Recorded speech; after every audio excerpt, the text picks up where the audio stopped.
And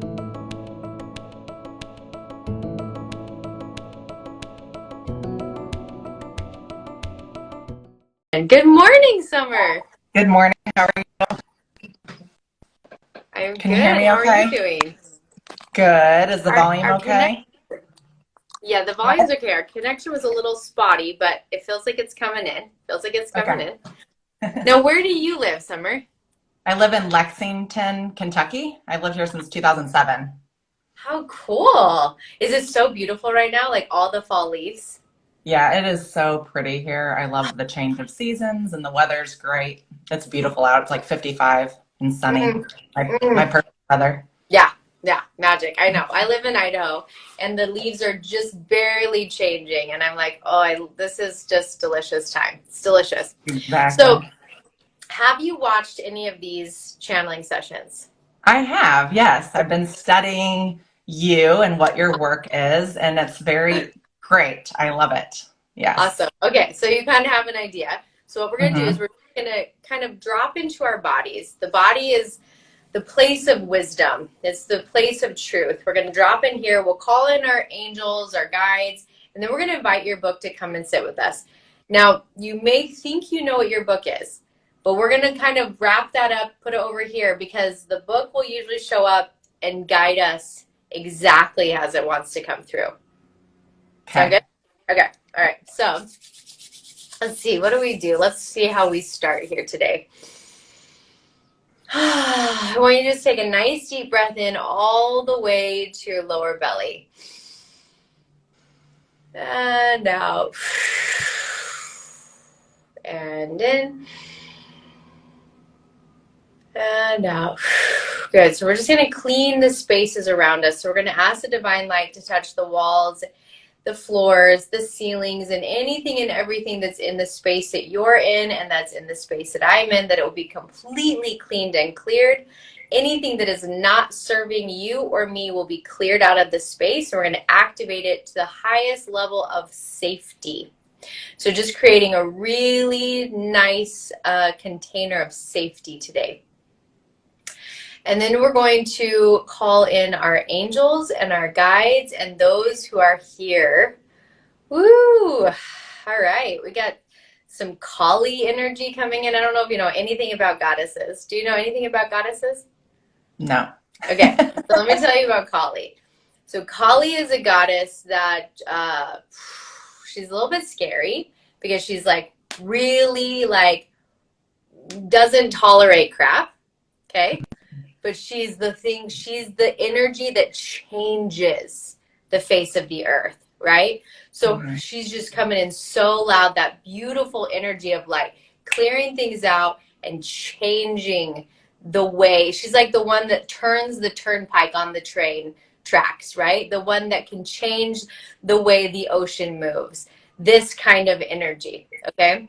So I that's like like it. already like, woo, that is so powerful. So just calling in all of this beautiful divine support that you have and all of those who are here to help you bring this book to the world in and through divine light, to hold you, to guide you, to lead you, and to help us hear your book. And then we're just going to prep our bodies. So we're going to go in and we're going to clean our ears. So we're going to clean our ears with light, the divine light, so we can spiritually hear your book. We're going to clean our third eye with light so that we can have access to the gifts of seeing, hearing, knowing, feeling. We're going to clean our lips so we speak only what needs to be spoken. And then I want you to just feel this really beautiful, warm light on your heart. Breathing in. And the warmth of this, like the sun, just this really beautiful warm sun, just softening the heart, bringing you into this space of peace and safety. There we go. So in this place, we're going to call your book in and through the divine light. We're going to invite your book to come and sit with us in between my heart and your heart. So I'm just going to be quiet for a second. And anything that you see, hear, or feel, I would love for you to share, okay? Mm-hmm.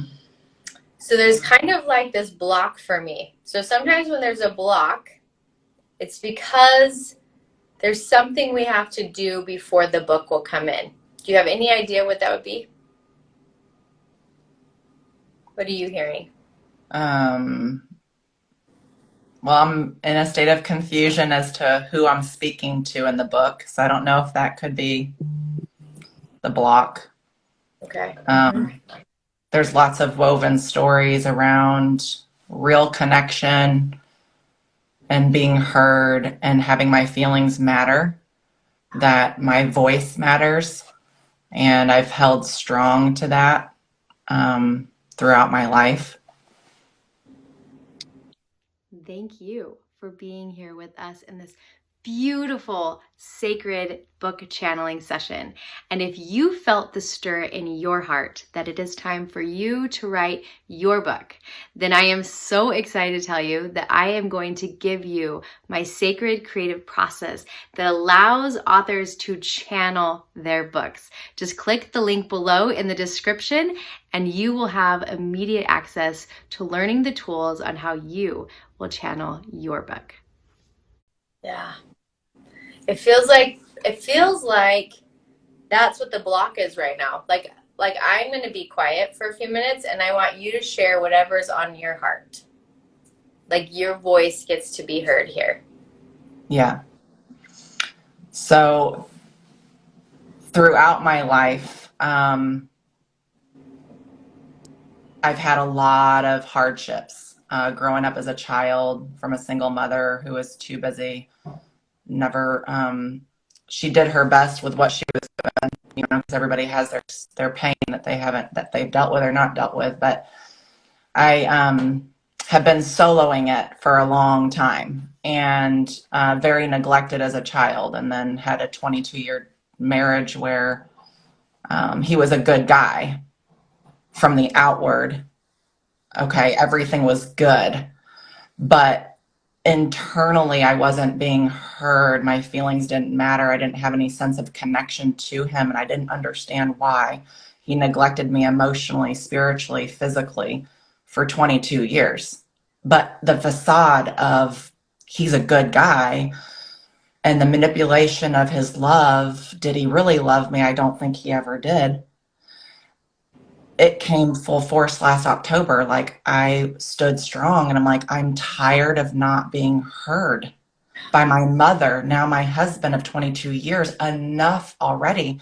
Like, these toxic relationships just were over my soul and my spirit. And like, I was happy, but yet sad.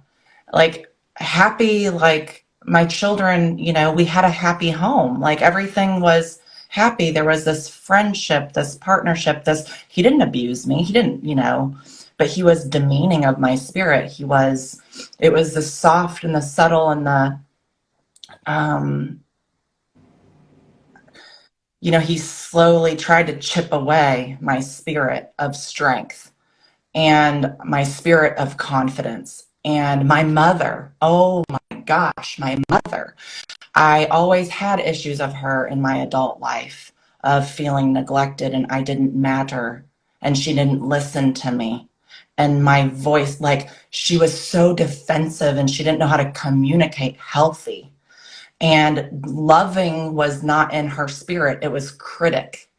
And I dealt with that my whole adult life and got therapy for it. Imago therapy, like how you listen to somebody to feel like they love you, like listen to understand and validate. I went through that therapy with my husband because I didn't feel heard by him. And I was like, wait a minute, my mom's over me, the toxic. And now I'm like, my husband too? Like, but yet he's a good guy, like outwardly everything was great. Like, he was, he had this show. And little did I know that he was living a double life. So much so that he didn't want me to run 7 years worth of all the stuff that my attorney was going to do because he was holding up the divorce. And he walked away from the equity. And I'm still left with ultimate betrayal and no answers to what he did exactly. I knew enough that he lied and lied and lied and took money and took money and took money. But yeah, like the betrayal of him, and then my mother, and that whole experience where I was in my darkest of days, she she knew he had cheated on me, that he had lied to us, my kids and I, like 20 hotel stays in the city that we live in, all by himself. I mean, a charge to a day spa for a woman at the bar, calls in the middle of the night. I mean, this is not healthy behavior of somebody who loves you, right? So I'm like, no, like, thank God, God revealed the truth so much that I needed in order to break free. Like, literally, the Spirit of God was over me during the whole time, where I was like, no, this isn't enough. Like, you're not going to kill me. My mom's tried to kill my spirit. You're not, can't break me. Like, can't break me was like the theme of my freaking life. And and and and my kids, they were the ones when I was in the darkest of days. Like, my children were just loving me, and they're like, Mom, no, I mean, you have a reason to feel this way. You don't deserve to be treated this way, Mom. Like, they were my strength when I had none. I mean, I had the God, I went to the prayer room like the Sunday that I knew my marriage was probably over, because again, my feelings don't matter. His father demeaned his wife for 50 years. His father didn't love his wife, didn't have any physical touch. And here I am living in it. But it's so confusing because he loves me. Like, everything social media wise, he's amazing. I mean, he dipped me at the wedding. Like, that's not his character. Like, we were, getting married, and he dipped me, and I'm like, Jason, and he kisses me. I'm like, oh my gosh, he's amazing. And then after that marriage, the first year, he didn't want to be physical with me. I'm like, you're this amazing guy. So the world thinks. And so I don't know. It's like gaslighting. I learned all about that. One guy, his name is Doug Weiss. He owns Heart to Heart Counseling in Colorado Springs. God put him in my presence, and when we were separated, and he said, believe behavior. He said, believe behavior. And if they can't confess and they can't tell the truth, God can't heal them, and neither can you. And then he said he was going through this pain for love cycle. He said, oftentimes marriages, women who are in pain for love marriages, often don't realize that they're in this pain for love cycle until 2 to 3 decades in. I'm like, 2 to 3 decades in, I'm 22 years in, and I'm like, what is the pain for love cycle? And I'm learning all about it, 60 minutes of a video. And I'm like, oh, that's me. And he's like, oftentimes it's these strong women who are married to these men who just slowly try to chip away. They know how to love you. They know all your love languages, and they choose not to. And why is that? Because they're addicted. They're addicted. I'm like, they're addicted. So here I am. I just did not even know. He would never cheat on me. Never, because he's a good guy. So it's just like, and everybody around was completely and utterly shocked, as I was. I was like, wait, what? He cheated on me? He's lied to me? He's withheld money? I didn't confirm his pay stub to the checking account deposit from his employer. Never thought I needed to. I trusted him because he was a Christian. His father was a Christian. They were ministers. Yeah. His father tried to shut me up and take him back. He said, you're going to die all alone. I mean, I had so many things said to me. Their son's behavior, it wasn't right. Wrong and right. Wrong and right. And they didn't want to see the wrong in his behavior. So therefore, here I am. No mother, no loving mother, no loving husband. The family I all like was there for me in 22 years. They weren't family. And I'm going to die all alone? Like, really? So, yeah. And here I am, like, oh, it just goes on. But my children are like, Mom, I admire your strength. I can't imagine the betrayal that you must have felt. My mother in my kitchen, and I told her, she said to me, she said, "Are you okay? Is everything okay?" This was in January. Like, he left me in August, and I told her that we were divorcing, and I was filing at this point because I realized that he cheated on me. And up to that point, I was letting him file because he fell out of love for me, and I was crazy, and I was never going to make him happy. And that was his story. That was his story. Oh my gosh, his story was, I was crazy. His parents were praying for my brain tumor, and his mother and father were talking to my sister-in-law, who were sisters by marriage, about how I was maybe bipolar, that my mom thought I was bipolar. Oh, and then my pastor said that, he questioned my husband at the time and said, "Has she ever been diagnosed for bipolar?" All this was made up, mind you, so that his deceit and his lies can be held, and he can make me look like the crazy one, because then and only then would he be able to stand true to the good guy facade. Yeah. And so, yeah, I'm utterly confused as to what this book is, because I've been a child alone, not heard, but I've stayed true to the confidence and the strength somehow. Yeah. Somehow, like, I made it through. I'm standing strong and confident, and chasing, I say this, chasing the sunshine. Like, I'm chasing it. I'm like, I know it's there. I Mhm. mean, I want to be around people who make me feel the sunshine. I don't want to be around people that make me feel like I don't matter. I'm so sick and tired of people that make you feel like your voice doesn't matter. I'm sick and tired of it. Why? Family is not supposed to be this way. And if you are family and you are this way, you're not my family. Goodbye. I told my mom, goodbye. I said, "You have said enough to me in my years where I have forgiven and tried to forget. But as I stand here in my darkest of days, you, of all people, are not listening to me once again. And you tell me that there's two sides to every story." That's what she said. "I'm dinner with him because there's two sides to every story." Really? What part of his story is more Yeah. important than mine? I said, "That is enough. You need to leave." And my children bared witness to this experience. My mom left, and I said to my children, I said, "Could I have said anything different or done anything different?" And my son said, "No, Mom." He's 17. "No, Mom. She's your mother. If you text," because I texted her my heart, and she didn't respond 2 weeks. And then she appears in my kitchen and asks if everything's okay. I'm like, "You're ignoring and neglecting me once again. I'm a broken daughter, and you don't love me, and you're not treating me with love." Yeah, there's a lot of things wrong. And I didn't raise my voice. I don't raise my voice, but yet she says that I always do, which was interesting to me. It's like her way of not wanting to listen because I'm raising my voice. No, I'm not raising my voice. That's you choosing not to listen to my voice, and you telling me that I'm raising it because you don't want to listen to it. So my son says, "No, Mom, you did everything you possibly could have. If your texts were so long and confusing, she should have picked up the phone and called you because you're her daughter." I said, "Thank you. Thank you." Yeah.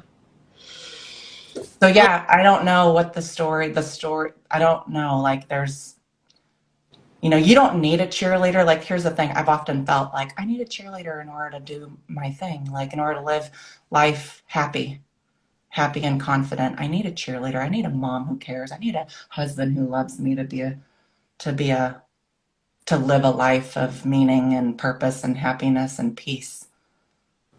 Bull. Yeah. Oh, Summer, thank you for sharing all of this. Yeah, that was a lot. No, thank you for sharing.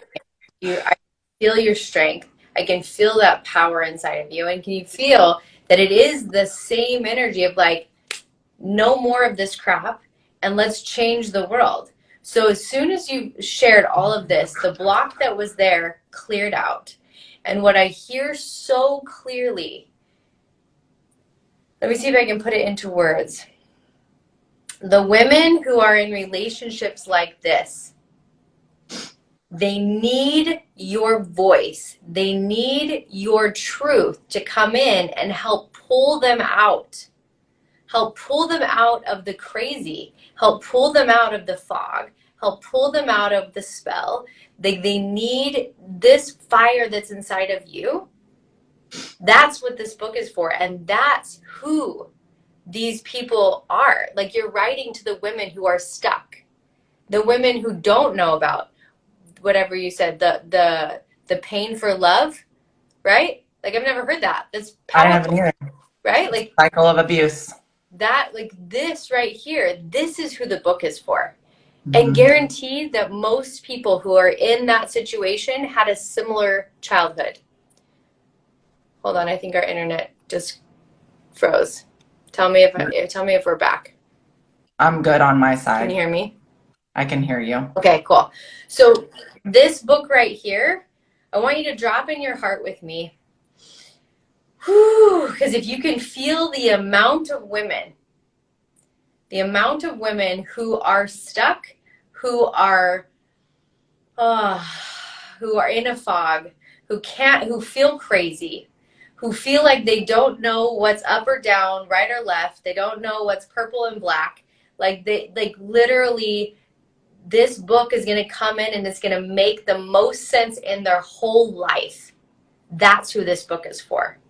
And that's the book that gets to be written through you. Can you feel that? Yes, that's my most recent pain and awakening, if you will, like awakening to enough is enough. And I don't care the cost, like the cost of what?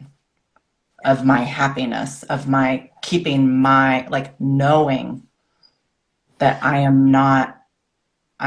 matter. Like I might not matter to you because of your own stuff that you're living in. You know, I may not be loved by you that I should be, but that's not my problem anymore. Like I did nothing to deserve what I had been given. Like I literally thought, I mean, I was basically manipulated. I was manipulated. I, it's crazy to believe, but I really believe that I was manipulated over 22 years to be made to feel like this guy really loved. He was in love with his addictions, and I was the independent, confident one that he can hide behind because I wasn't going to question every move of his because I was independent and I was, you know, my own person and I didn't really ask for much. So it almost feels like maybe the title of your book is You Can't Break Me. Yeah, that came to me like in November when I was on my 1 week alone during Thanksgiving when he had the kids for the week of Thanksgiving, I had the kids for Christmas. And just can't break me. Can't break me. But it's like, is it just my voice? Is it just my story of you can't break me? But how many other women are out there where they feel like, you know, because there's different aspects of, you know, because I didn't have the abuse outwardly. Like it was very subtle over the years, subtle aloneness. But yeah, I don't know. But yeah, can't break me. I was thinking I am not crazy, like, but that was a short, I didn't realize that he was going to play the crazy until, you know, I uncovered all the lies. And then he really got strong on, I'm never going to make her happy. I'm never going to make she's crazy. She has a brain tumor. My mom and father are praying for your brain tumor. Like, I was like, what is going on around here? Seriously? Yeah. But yeah, it can't break me. And there's something there definitely needs to be like a lot of sections around feeling crazy because I can hear, right? Like this hold on, I feel like our internet is breaking. Can you hear me? I can hear you. Okay, great, perfect. So what I'm feeling and seeing is like you're going to tell your story, but you're going to tell it in a way that women find themselves in the story. So you're going to tell the story, but it's almost like at the end of every short story, you're going to ask a question to the reader, like, have you felt crazy? Have you felt unheard? Have you felt deeply alone? Like, it feels like each chapter will be your story, but you're going to then invite them to look at their story, and you're going to Uh, invite them to find their truth, because they were led to your book most likely because this is their life, right? Like, mhm, this is why they were mhm, led to your book. Your book is going to show them your story, but it's going to help them uncover theirs. It's going to take the mhm. blinders off their eyes. It's going to lift the spell up off their ears, the spell that they felt like they've been in. It's going to pull them out of the fog. This right here, this is what your book is for. It's going to change so many women's lives. It's going to free them. Yeah, I mean, honestly, I have felt so for myself. I mean, I removed toxic relationships from my inner circle.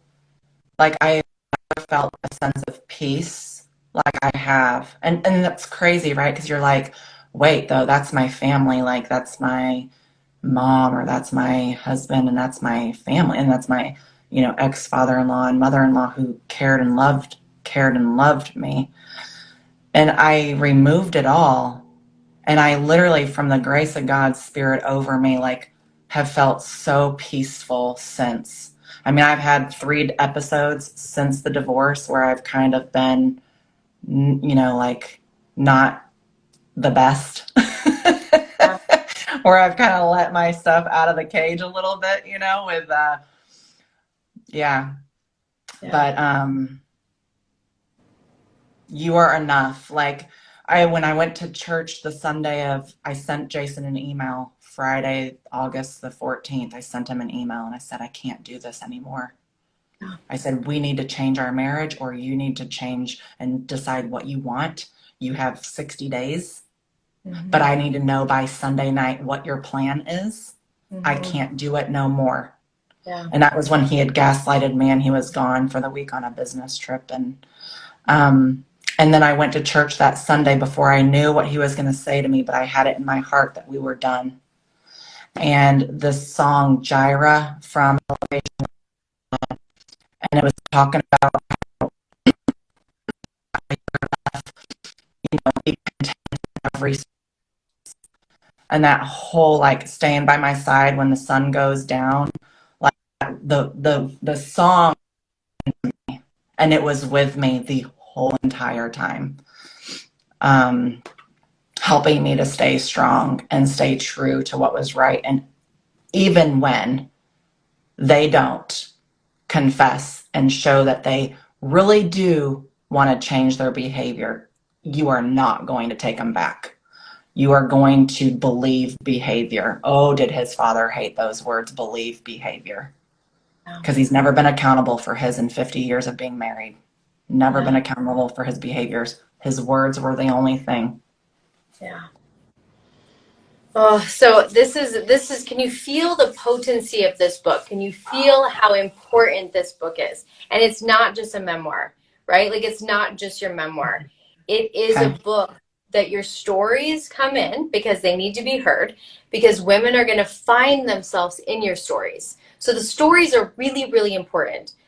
But then there's going to be a piece of this book that you're going to either be asking them inner work questions, asking them Mm-hmm. questions about their life, so that Mm-hmm. they're asking themselves questions, they're finding truth here. And then there will be pieces that you've learned along the way, right? Like connecting them to books, connecting them to doctors, connecting them to practices.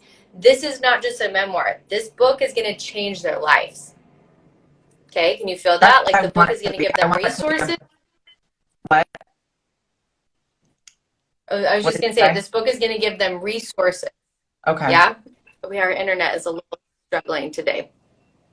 But did you hear that part? Like, how the book will give them the resources, but Yes. also the safety, because your stories help them feel safe, because they Yes. don't feel crazy thinking this is only my story.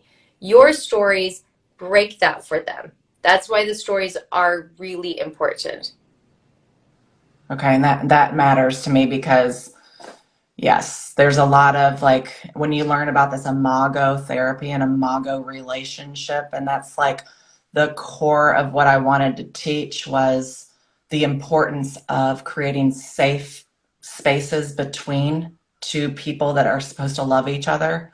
And when you really love someone, you're going to work to create safety within. Yeah. And when they don't want to work on that, so that's the other thing that I wanted to weave in is the importance of like what is real connection, because connection is what we all desire, no matter what addictions you have. I think that even, my ex, he does truly, everybody should desire, but they don't know that they desire true connection. Right. And that was another thing that I wanted to weave in is what did I learn in Yes. that realm? Yes, that feels really, really like a huge piece to this book is you Mhm. teaching them what you've learned, right? Because when women are stuck in this fog or in this kind of crazy experience, they don't they don't know up or down. So they don't even know what's happening and they can't pinpoint it. They don't even know how they're going to get like what to look for. That's why your book is going to help them so much because you're going to show them the stories, but then you're going to give them the resources and you're going to point them. You're going to point them so that they don't have to figure it out themselves. You are the path blazer. Trailblazer, that's the word, right? You're like Trailblazer, you're yeah. trailblazing the path, right? So Yes. this is like really like big work that you're creating here and I just really want to honor you Mhm. for being a yes to bring this through. Thank you for the clarity because I didn't know exactly which way to go, but I'm clear now. Yeah, this is And that's what I so want my life's work to be is I want to be the inspiring teacher, showing them how I figured out the way. yeah, Don't yeah. know, I mean, yeah, how I figured out the way with having resources given to me, knowledge given to me. This is big. This is big, Summer. This is so Thank you. big. So let's drop in as we're closing up. Let's see if there's anything else that the book wants to share with us, show us, teach us. Let's see. It's really interesting. So, like, the book is like showing me the empire work. It's almost like it's like more than the book. It's an empire. It's like shirts that say like I can't be broken. There's like bracelets that they wear. There's something that they need. They need physical things to help them remember their strength. They need physical reminders of how powerful they are. Oh my gosh. And you know what? This is what your YouTube channel is. Your YouTube channel is you doing a lot, like a video every single day, speaking truth into these women so that when they find your book, hold on, tell me if you can hear me. Okay, good. So when they find your book or when they find your YouTube videos, wherever it is that they find you, the YouTube videos lead people to the book leads people to your YouTube. But if you could create a video every single day and ask God, all right, God, what's the message that this woman needs to hear today? 4 minutes, 7 minutes, these don't have to be long, but a message that goes out where you breathe truth into them, that you pour faith over them, that these messages are the lifeblood that keeps them strong while they're moving through this. Yes. Okay. I can Oh do my God, that. so excited. Okay, when you start posting those, will you please tell me and I'll share them in my stories? Okay. Okay? So beautiful. So beautiful. Okay, I want you to take a deep breath in. We're going to wrap you from the top of your head all the way down to your toes, just really holding you in so much love for the power, for the light, for the conviction that you have, for women to be able to have their voices be heard, for them to be seen, and for them to be connected to. And we're just going to wrap your book and your whole empire of work in all this divine love, that it will continue to come through you with ease, with grace, with peace. Take a nice breath in. And breathe out. All right, Summer. Wait for our internet to catch up here. Thank you for coming on. Thank you for being such a force for change and good in the world. Thank you for having me. If you loved this video, then I invite you to come over with me right here and watch a few more of my book channeling sessions. Join me as I sit with authors and we channel through books that are here to transform humanity. I think you're going to love them.